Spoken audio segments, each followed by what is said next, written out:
Vattelin-Ponzé, convergence d'intérêts entre ces deux directions. Moi j'ai envie de dire, direction IT, direction métier à l'heure de la transformation numérique, qui va gagner? Je pense que vous serez d'accord pour dire que ce sont certainement les utilisateurs et les clients. Mais bon, on va en débattre. Déjà, on va faire un premier petit tour de table pour mieux vous connaître. Et je vous propose, en même temps que vous présentez, de savoir pour vous aujourd'hui quels sont les usages cloud auxquels vous répondez dans vos différentes entreprises. À droite ou à gauche, qui veut commencer? Bonjour à tous, je m'appelle Thomas Neger, je suis directeur de la filiale France d'Esker. Esker, comme son nom l'indique pas, est une société française spécialisée dans la dématérialisation du document de gestion. Ça veut dire quoi? Ça veut dire automatiser et dématérialiser les factures, qu'elles soient clients ou fournisseurs, tout dépend de quel côté on se place, et évidemment les commandes.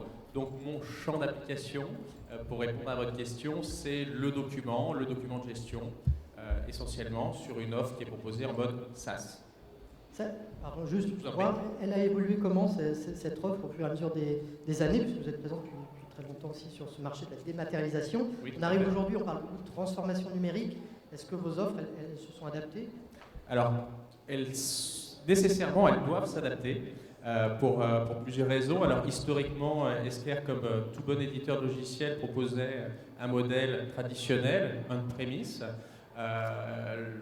Il y a maintenant fort longtemps, en 2004, comme je l'ai échangé avec certains d'entre vous, on faisait du cloud sans le savoir.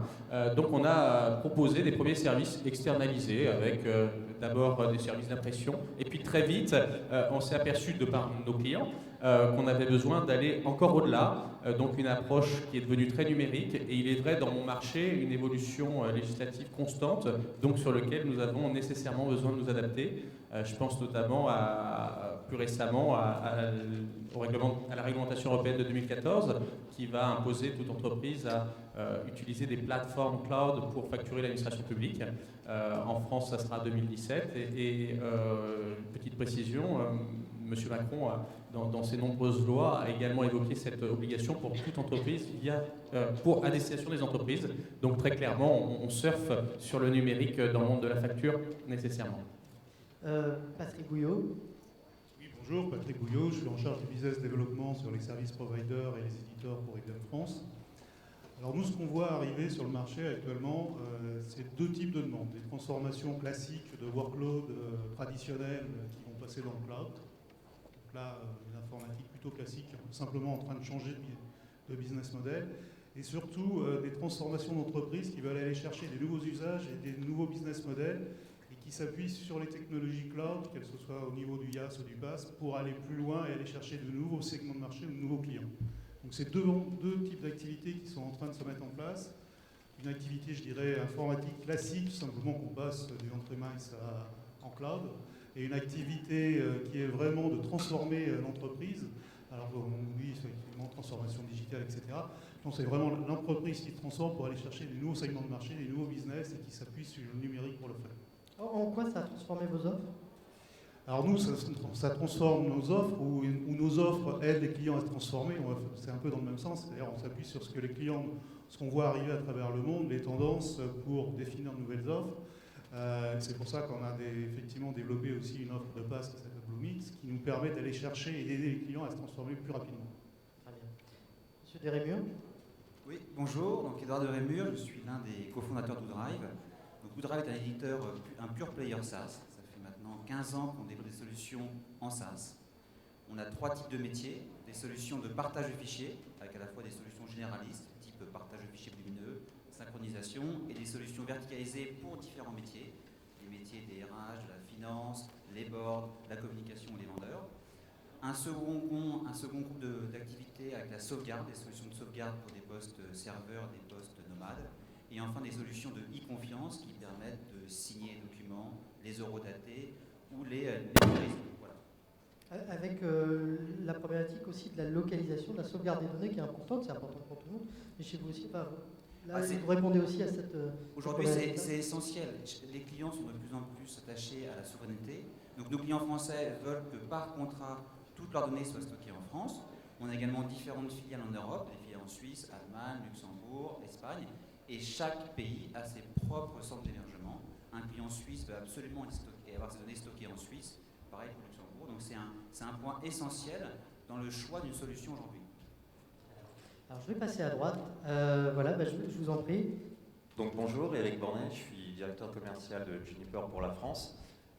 Donc Juniper Network, c'est un fournisseur d'équipements réseau et de sécurité. Donc nous, la partie cloud, effectivement, nous a permis de faire évoluer un petit peu les architectures dont on parlait tout à l'heure dans les data centers, qui supportent effectivement les activités cloud, dans un but de simplification et d'agilité pour permettre justement aux applications de pouvoir être performants dans les environnements cloud. Et en quoi aujourd'hui le cloud là, a fait évoluer votre activité et comment vous répondez aujourd'hui aux besoins des... L'évolution c'est inscrit sur plusieurs axes, le but étant de fournir de l'agilité, d'être ouvert aussi sur tout un tas de standards, donc fourniture d'API pour pouvoir travailler en mode DevOps pour que les développeurs puissent attaquer les ressources réseau ou sécurité de manière plus simple et bien sûr l'interopérabilité avec tous les acteurs dans l'écosystème de solutions cloud. Merci. Donc à votre droite. Bonjour, je m'appelle Fabien Zdoribay, je suis en charge du marché entreprise chez Intel pour l'Europe de l'Ouest. Donc Intel, fabricant de microprocesseurs, leader mondial, juste pour vous donner un chiffre, c'est à peu près 1 million de puces qui sortent par jour des usines Intel. Alors par rapport au cloud, notre offre elle va s'articuler autour de notre savoir-faire. Le cloud, finalement, c'est toujours une donnée qu'on va produire à un instant donné, qu'on va transformer, qu'on va faire voyager, qu'on va stocker, qu'on va sécuriser. Et la manière dont nos offres évoluent, c'est un peu pour faire tout ça. C'est-à-dire, considérez-nous comme un motoriste un petit peu du cloud. Et on va mettre notre savoir-faire Silicium au service de toutes ces choses-là et donner des briques qui vont pouvoir permettre de motoriser tous ces mouvements. Mais vous avez quand même des clients qui vous considèrent aujourd'hui toujours comme un simple entre guillemets fabricant de processeurs ou justement au-delà? Ça a évolué ça? J'espère que non. On a des offres qui sont de plus en plus larges, c'est-à-dire qu'effectivement notre cœur de métier ce sont les puces, les microprocesseurs, mais en fait on a des offres qui se sont beaucoup étoffées, on pourra en parler pendant la discussion, avec beaucoup plus de composants dans le stockage, dans le réseau, dans la sécurité, puisqu'on investit très très lourdement dans la sécurité. Quand on va parler de cloud, de big data, d'internet des objets, la sécurité, ça va être un élément majeur qu'il va falloir considérer. Très bien, merci. Et à votre droite. Bonjour, Laurent Serra, de société Outscale. Donc Outscale est partie de la constatation que l'Internet évolue. La première phase de l'Internet, c'était l'Internet des universitaires.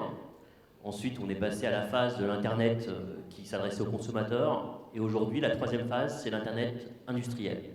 Donc l'utilisation d'Internet par les usines, par des produits manufacturés.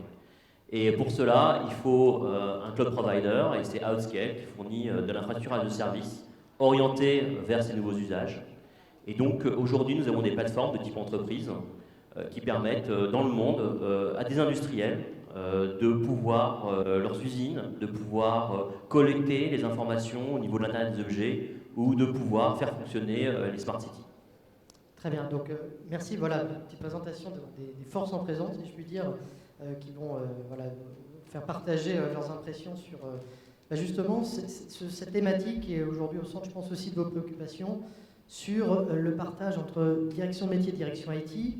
Aujourd'hui, est-ce qu'avec le cloud, la numérisation, l'accélération de la transformation numérique, en tout cas son essor, est-ce que parmi elles, il peut y avoir, on va dire, des points d'achoppement ou une convergence nécessaire à trouver? C'est justement qu'on va essayer de voir. Juste avant, petit préambule aujourd'hui, parce qu'on est quand même sur la Cloud Week pour parler du cloud. Aujourd'hui, les freins de la DSI chez vos clients, pour recourir au cloud, il y a plusieurs freins, notamment un qui est revenu quand on a préparé cette table-là, un frein humain avec un sentiment pour les DSI de perte de confiance et surtout la peur pour leur propre organisation. Peut-être justement Laurent Serror, peur aussi que leurs équipes finalement soient perte de travail, voilà, ça c'est... Oui, c'est toujours le problème avec l'industrialisation.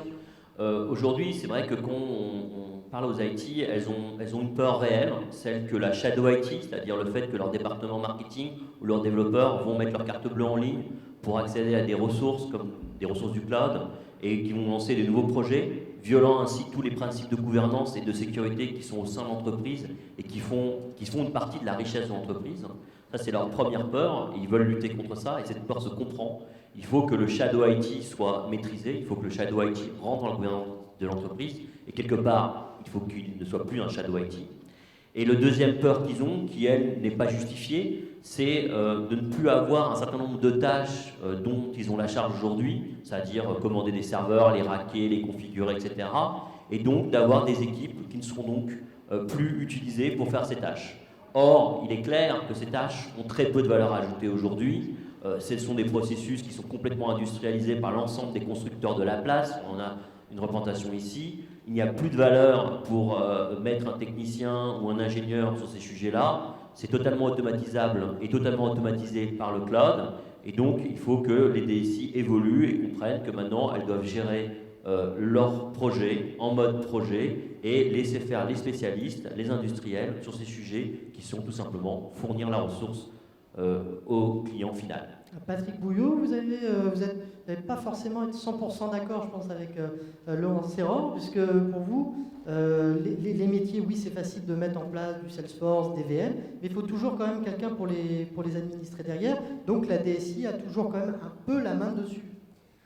Oui, une fois qu'on a dit, effectivement, je mets ma carte bleue et je prends des serveurs chez Salesforce, ou je prends ma carte bleue, j'en ai chez Amazon. Le métier d'un développeur ou le métier d'un marketeur, c'est pas de faire de la gestion, du monitoring, des applicatifs ou de l'infrastructure. Et ce besoin-là, il existe toujours. C'est pas fourni par les fournisseurs de IaaS de base, c'est des services en complément. Donc à un moment donné, il y a besoin de l'IT pour fournir ces services ou du moins aider à les gérer.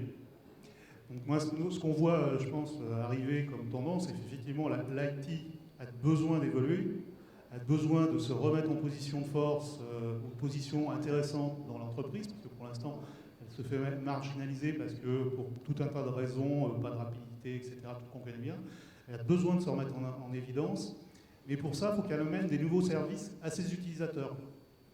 Et ce qu'on voit, les tendances qu'on voit poindre, c'est transformer l'IT en Claude Proctor, c'est-à-dire qu'il fait des choix qui vont être des choix stratégiques pour l'entreprise, mais qui vont permettre aussi aux métiers d'avoir leur liberté pour pouvoir choisir les applicatifs qu'ils vont pouvoir utiliser. Donc c'est un mix, un partage de responsabilités qui est en train de se mettre en place, avec des nouveaux types de services que vont fournir l'IT à leurs utilisateurs, et ainsi ils vont pouvoir reprendre leur positionnement, et en particulier pour un point qui est primordial pour que tout le monde pour l'instant met de côté, mais qu'on voit apparaître dans tous les charts, c'est la donnée. Les données dans l'entreprise sont un peu stockées un peu partout. Quand on prend une boîte comme Salesforce, on ne sait pas où sont ces données, et à un moment donné, il faut arriver à pouvoir les générer. Et là, c'est l'IT qui va pouvoir le faire, et l'IT qui va pouvoir donner une cohérence à l'ensemble de ces données, et comment elles sont traitées à travers l'entreprise. Alors après, effectivement, par rapport au Chief Director Officer, Chief Data Officer qu'on voit arriver, il va y avoir des partages de responsabilités, tout va se mettre en place, il faut un peu de temps, mais c'est vrai qu'on voit les choses évoluer, et ce n'est pas forcément une guerre entre l'utilisateur et l'IT, c'est chacun doit trouver sa place, et dans un monde qui est en train de bouger, on le voit tous, ça change tous les jours, chacun va devoir trouver et demander de nouveaux services, et les autres, l'IT, fournir de nouveaux services à ses utilisateurs. Edouard de Rémur, dans l'aspect perte d'influence surtout, il y a cette notion-là qui est très forte quand les DSI recourent au cloud. C'est pour elle un danger, une menace? Alors en fait, je pense qu'il est important de préciser deux types de projets. Il y a les projets qui vont être menés par l'IT. Quand on parle de solutions qui vont toucher la majorité d'entreprises, prenons une solution de partage de fichiers classique, il n'y a pas un métier concerné, donc l'IT va porter le projet, et dans ces cas, va se l'approprier et va demander aux utilisateurs finaux une validation pour vérifier que ça correspond à leurs contraintes et leurs besoins. Donc là, il n'y a pas de perte d'influence, c'est un projet IT. L'autre cas de figure, c'est quand on parle de solutions métiers, solutions verticalisées. Là, c'est généralement le métier qui va initier le projet et qui aura besoin ensuite d'une validation de l'IT. Donc là, l'IT arrive en second plan, un peu comme un cheveu sur la soupe, et on leur dit, pouvez-vous nous donner un petit tampon, un tampon de sécurité, parce que c'est souvent le premier point qui revient, nous valider la correspondance avec nos réseaux, nos bandes passantes, est-ce que ce produit va être adéquat dans l'entreprise? Et donc là, effectivement, il pourrait y avoir une perte d'influence. Malgré tout, avec le temps, cette crainte diminue. Quand on a, nous, vendu nos premières solutions il y a 13 ou 14 ans, Ça vous a pas manqué de vous faire refouler dans certains cas? on a fait un petit peu de shadow IT, parce que c'est vrai que parfois, on avait un métier qui exprimait un besoin, on avait une solution qui répondait à ce besoin, mais le métier avait peur qu'on aille voir l'IT qui nous dit le cloud, ça leur fait peur, c'est trop tôt, si vous leur montrez ça, le projet va être bloqué, on va mettre 2 ans à faire aboutir ce projet, notamment dans les grands groupes. Donc c'est vrai que parfois, on ne le fait plus, j'ai pas envie de mettre à dos certains DSI, on ne court-circuite plus l'IT, mais on l'a souvent fait. Cette, on va dire, prise en otage des métiers, vous le voyez, ce que vous m'avez dit aussi, c'était que ça pouvait être suicidaire même de réduire les équipes IT. Oui, de toute façon, l'idée, comme l'a dit Laurent, c'est d'essayer d'automatiser le plus possible les tâches, entre guillemets, qui sont sans valeur.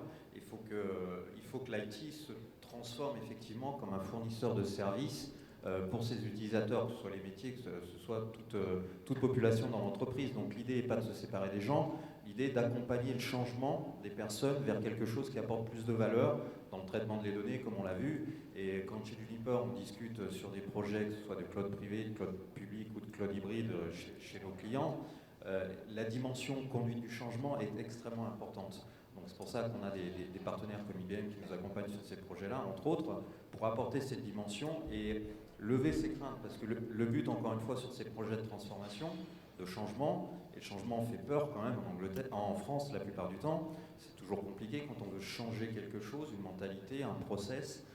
Il faut être bien accompagné et il faut le faire de manière collaborative. Donc essayer de s'introduire en disant moi je vais plutôt suivre la direction métier ou moi je vais plutôt suivre l'IT.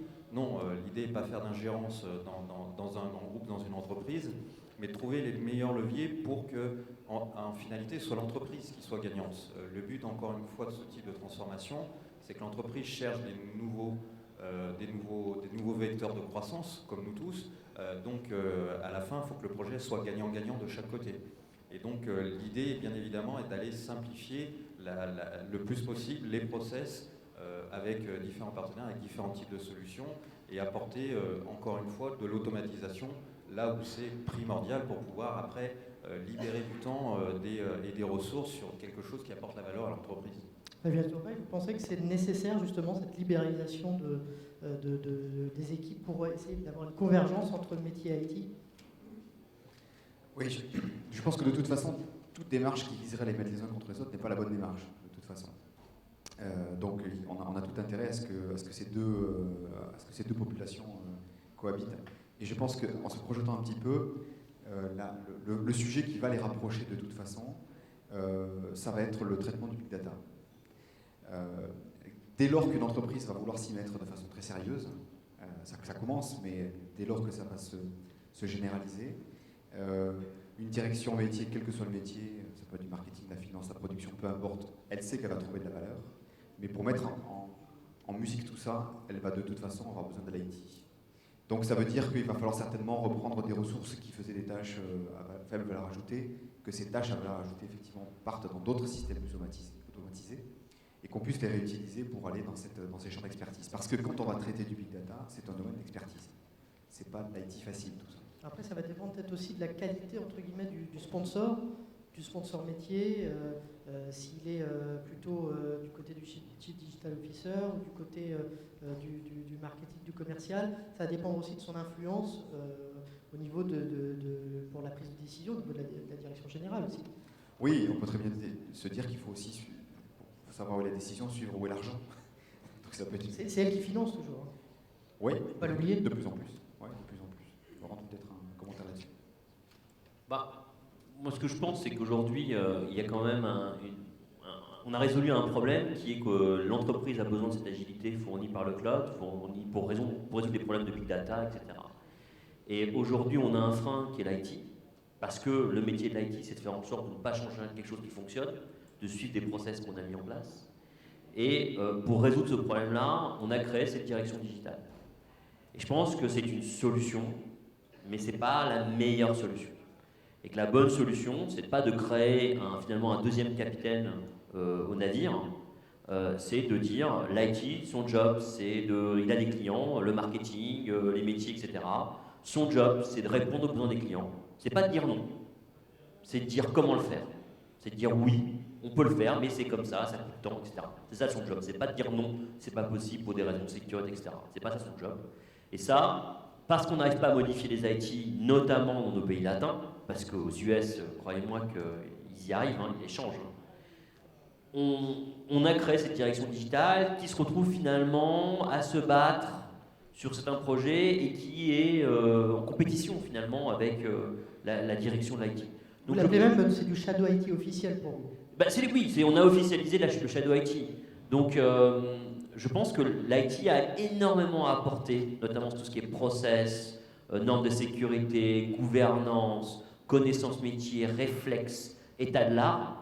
Et je pense qu'il ne faut pas la mettre de côté, au contraire. Je pense qu'il faut la remettre au centre des décisions de l'entreprise au sujet des projets informatiques. Donc il faut que l'IT reste en charge, mais il faut que l'IT se transforme pour pouvoir accepter d'intégrer ces nouvelles technologies qui sont inévitables. L'accompagnement de la transformation digitale, ça passe par une transformation des équipes de la DSI aussi.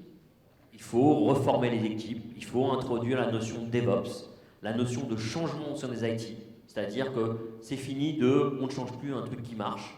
C'est maintenant, il faut devenir agile, il faut le time to market, il faut pouvoir fournir des nouveaux produits aux nouveaux utilisateurs tout de suite et pas dans 3 ans parce qu'on n'a plus le temps, parce qu'il y a des startups qui arrivent, qui vont les fournir, qui vont complètement nous prendre une part de marché parce qu'ils sont juste plus agiles, parce qu'ils ont maintenant, avant ils ne pouvaient pas le faire. Avant, une start-up, elle pouvait avoir des idées, etc. Il lui fallait des financements, lever des fonds, faire des preuves, etc. Ça lui prenait du temps parce qu'elle n'avait pas d'argent pour s'acheter la technologie. Maintenant, vous mettez votre carte bleue en ligne, vous avez accès à des millions de systèmes d'information fournis par l'ensemble des cloud providers. Vous pouvez avoir 1000 cœurs, 1 Tera de mémoire en cliquant sur un bouton. Donc aujourd'hui, il n'y a plus de frein pour ces startups. Donc il faut que les IT prennent conscience de ça, il faut que les entreprises prennent conscience de ça et qu'elles reprennent la main sur ces sujets.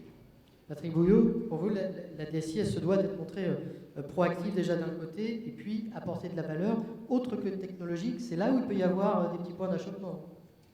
La DSI doit effectivement apporter de la valeur.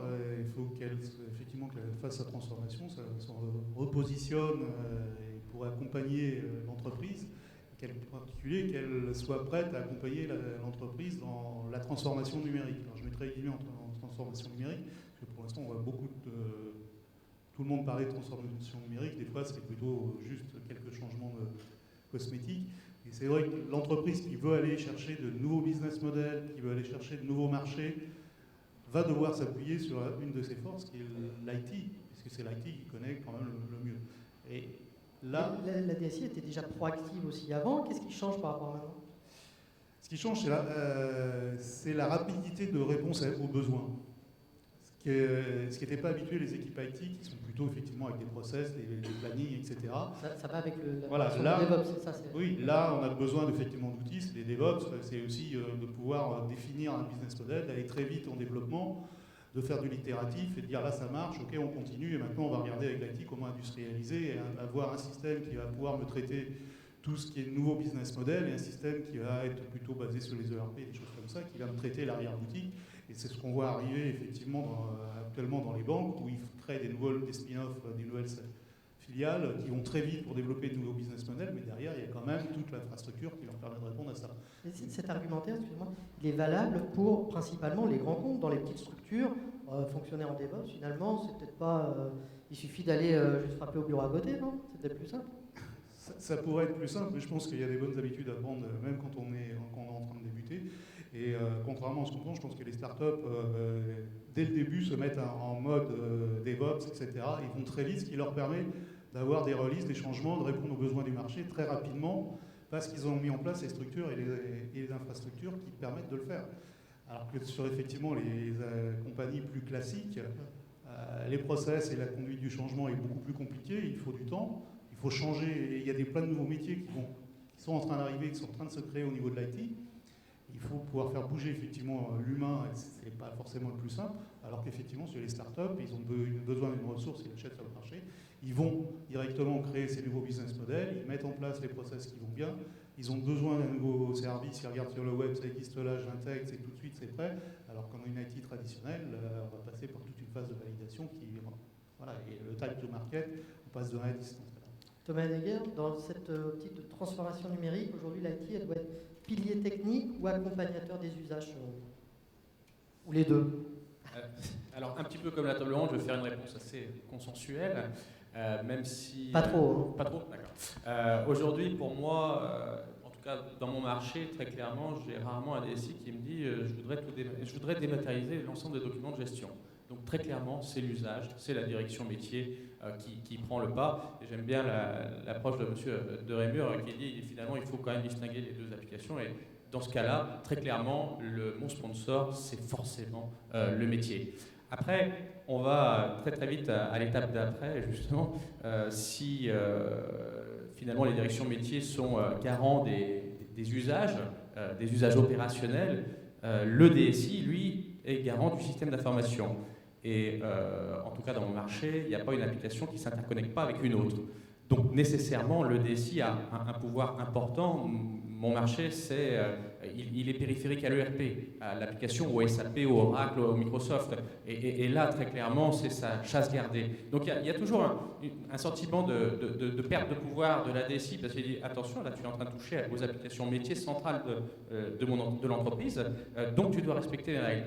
Et le métier qui dit, oui, mais j'ai un usage où réellement j'ai besoin d'interférer avec cette application métier. Donc on est toujours sur une ligne jaune où très clairement il faut qu'on fasse, comme vous l'avez tous dit, collaborer les deux métiers.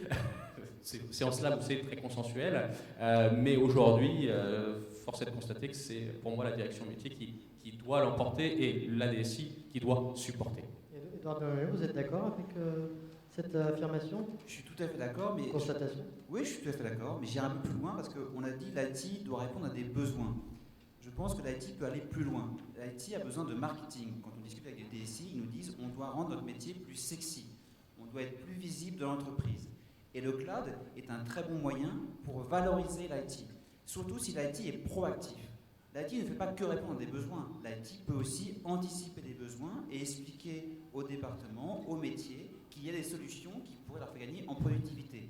Je vais prendre un exemple tout bête. On a chez Woodra des solutions dédiées au conseil d'administration et on dit souvent au DSI, si vous arrivez à proposer cette solution à vos dirigeants, qu'ils l'adoptent, vous serez sous les projecteurs. Vous aurez répondu à un besoin que eux-mêmes n'avaient pas identifié. Vous aurez été proactif et c'est là où votre métier va être valorisé.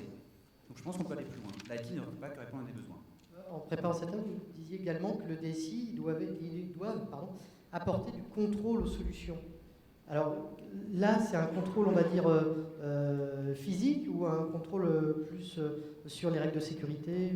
Il y a différents types de contrôles et c'est surtout lié au cloud. Prenons un exemple d'un logiciel comme Photoshop. Quand un département s'équipait Photoshop, l'IT n'était pas forcément sollicité, c'était plus une question de budgétaire. Maintenant, si ce département veut prendre la solution Photoshop dans le cloud, elle va devoir impliquer l'IT pour valider des notions de sécurité et des notions de débit. Et plus les solutions vont impliquer des documents sensibles, plus le pouvoir de l'IT va être important.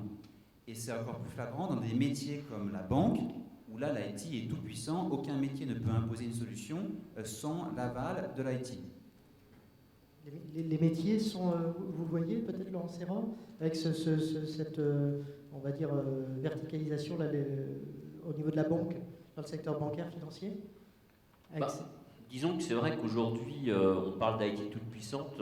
Je pense que c'est une mauvaise manière de traiter les besoins d'une entreprise.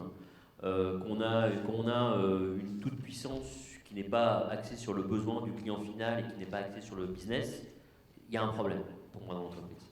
Mais c'est vrai, c'est ce qu'on voit. On voit des IT toutes puissantes qui imposent en fait leurs règles et qui dénigrent en fait ce que dit le marketing, ce que disent les sales et finalement ce que veut le consommateur final. Ça peut peut-être fonctionner dans des entreprises qui sont en situation d'oligopole ou de monopole, où finalement le client n'a pas son mot à dire, mais ça ne va pas fonctionner très longtemps sur des entreprises qui peuvent être challengées. Et aujourd'hui, toute entreprise peut être challengée.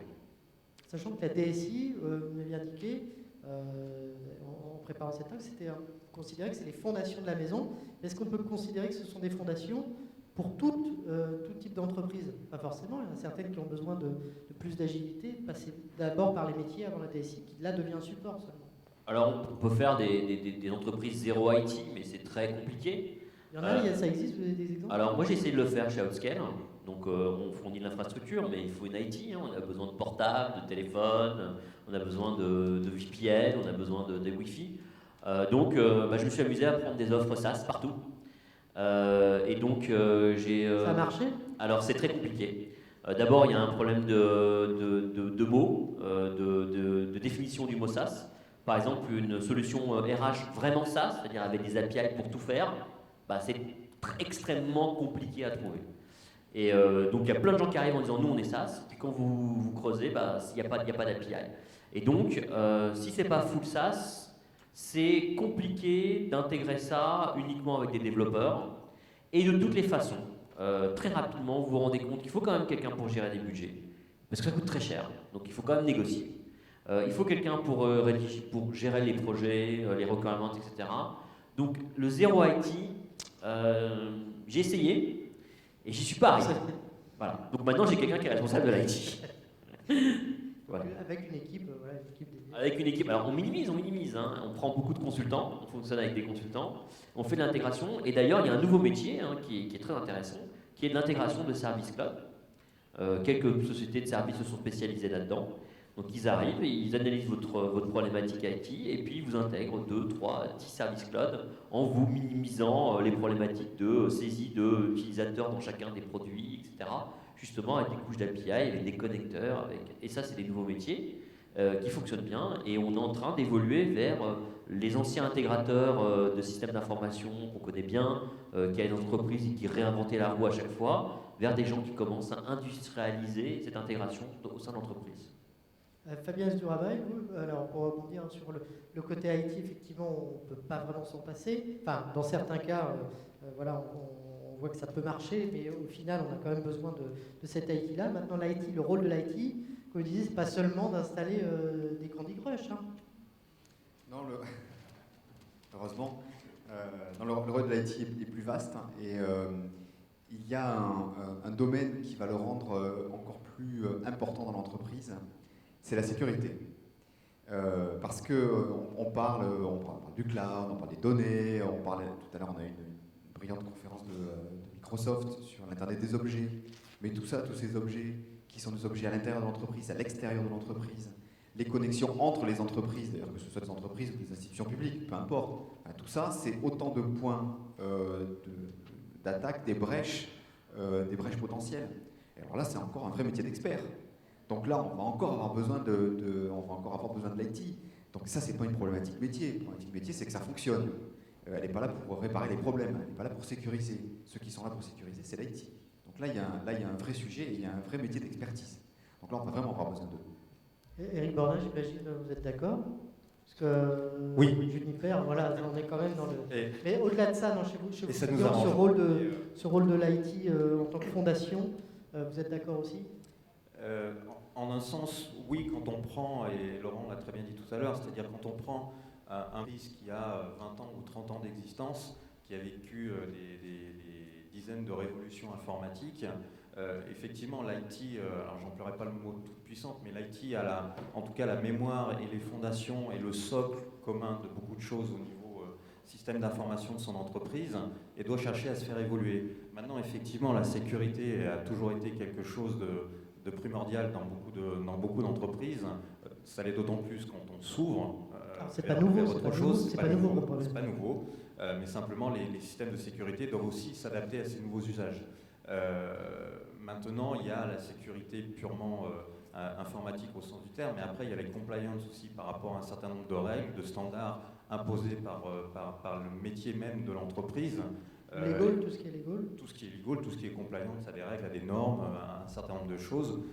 Quand vous êtes dans une activité bien particulière, vous avez des standards à respecter pour être en conformité avec votre industrie.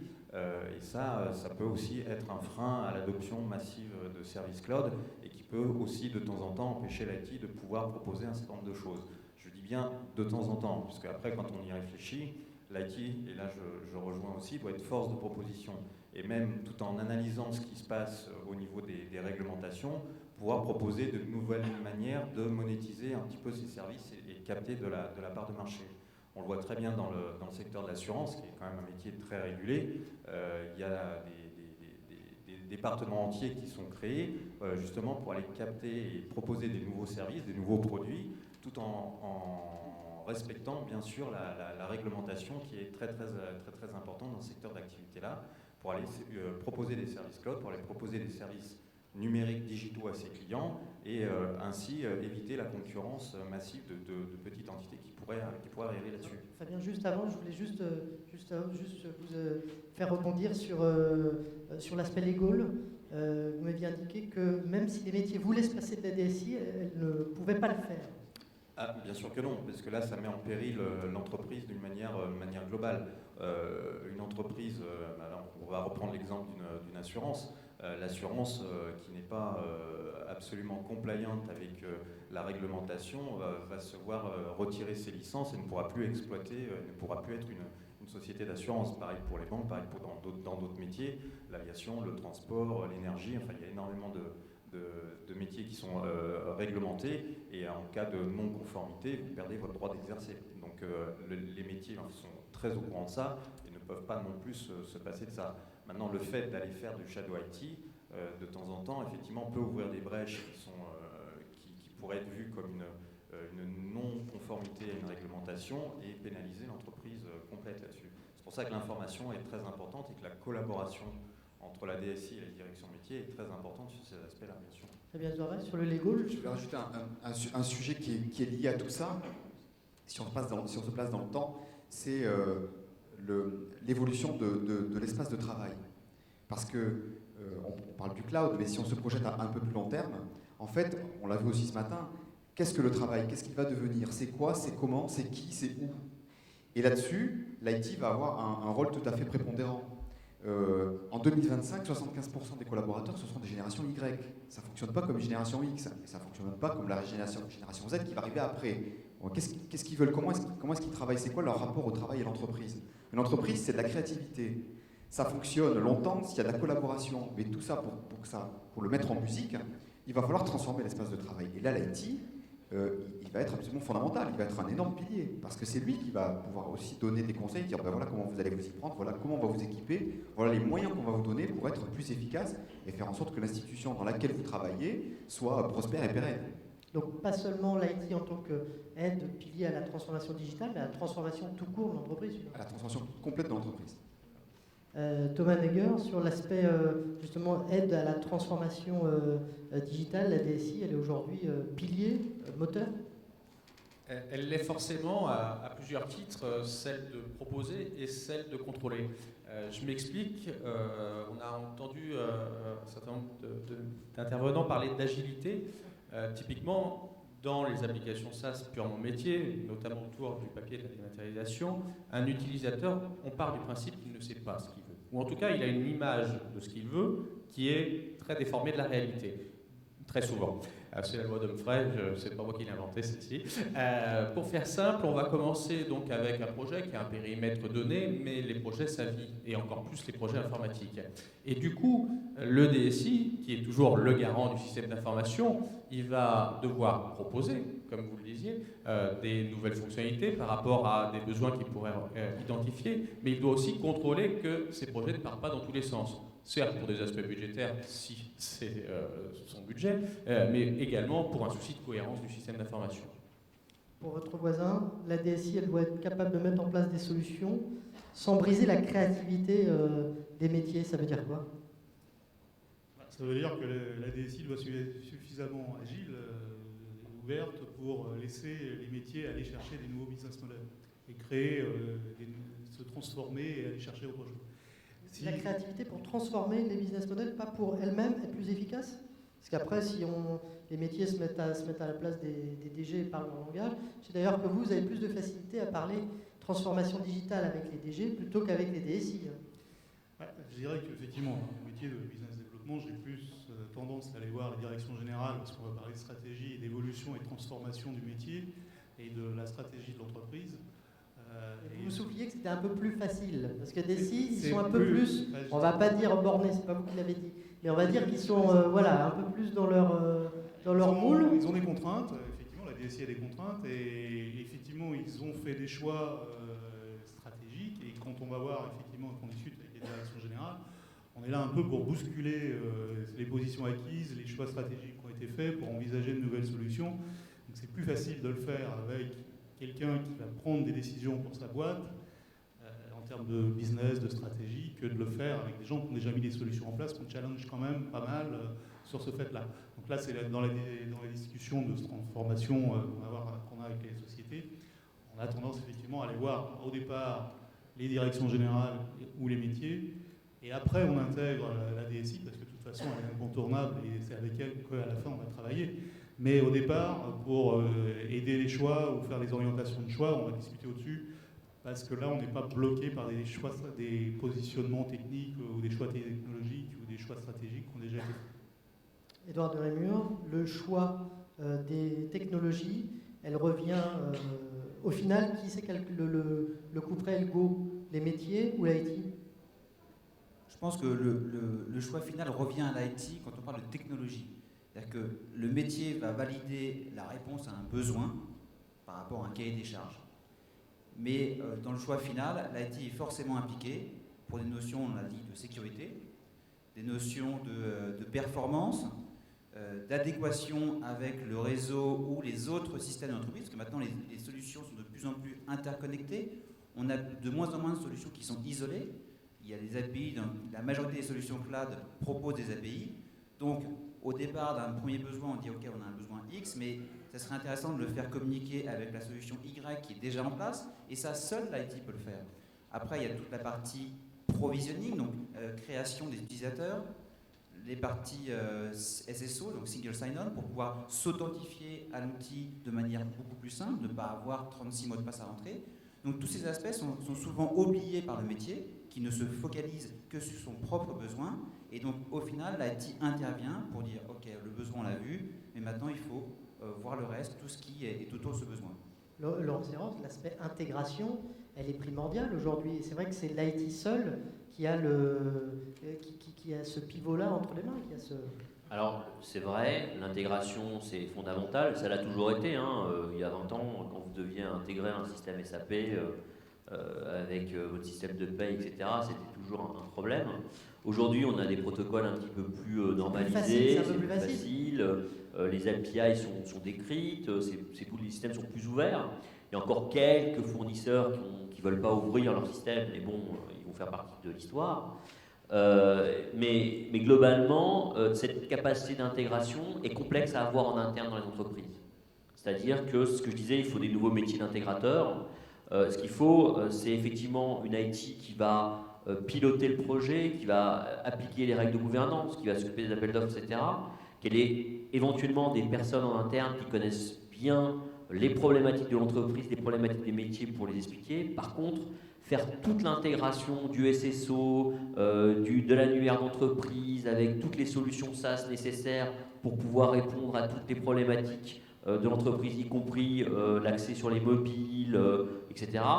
Tout ça, ce sont des compétences qui va être compliqué de trouver au sein de l'entreprise et faire fonctionner au sein de l'entreprise. À moins d'être un très grand groupe avec une IT de 500 personnes. Mais je parle pour les entreprises en général. Donc, il faut s'adresser à des gens dont c'est le métier, qui se sont spécialisés là-dedans et qui vont vous monter une solution Big Data, qui vont l'interconnecter avec votre système de CRM, etc. Et aujourd'hui, heureusement, on a des entreprises qui savent très bien faire ça en France. Eric Bornet, vos clients, vous les voyez qui s'interrogent un peu sur cette problématique d'intégration et qui justement peuvent pas gérer, enfin leur DSI, on va dire, est peut-être pas assez efficace pour pouvoir tout prendre en main. Ah oui, bien sûr, ça c'est effectivement, sauf effectivement dans le cas où on est face à une DSI avec plus de 500 personnes et on va retrouver à peu près tous les métiers, ou avec une carrière de consultant derrière, mais dans la grande majorité des cas, effectivement, une DSI a des champs de compétences extrêmement larges, mais pas complets et pas exhaustifs pour pouvoir faire l'intégration complète de toutes ces briques-là. Et plus on parle effectivement de solutions à les intégrer à l'extérieur, plus effectivement l'intégration devient fondamentale. On parlait des annuaires, on a parlé d'authentification, effectivement la sécurité, l'accès aux données, le stockage, etc. Tout ça devient extrêmement complexe. Et un utilisateur ne va jamais accepter pour un nouveau service d'avoir plus de contraintes qu'il n'avait avant. De la même manière, tout à l'heure on parlait de changement de transformation, de changement d'attitude, de transformer la DSI. Mais l'utilisateur dans tout ça, effectivement, le coût humain pour dire voilà, peut-être que je peux accéder à ce nouveau service, mais il va falloir que je me réauthentifie une troisième fois, peut-être avec un système complètement différent que je n'avais pas avant. Enfin, l'utilisateur après n'adoptera jamais cette solution. Donc l'intégration dans le bon cas au niveau en prise en compte du besoin utilisateur est extrêmement importante et la plupart des DSI ne sont pas outillés pour ça. Mais heureusement, comme l'a dit Laurent, il y a de très bonnes sociétés qui sont capables de le faire. Oui.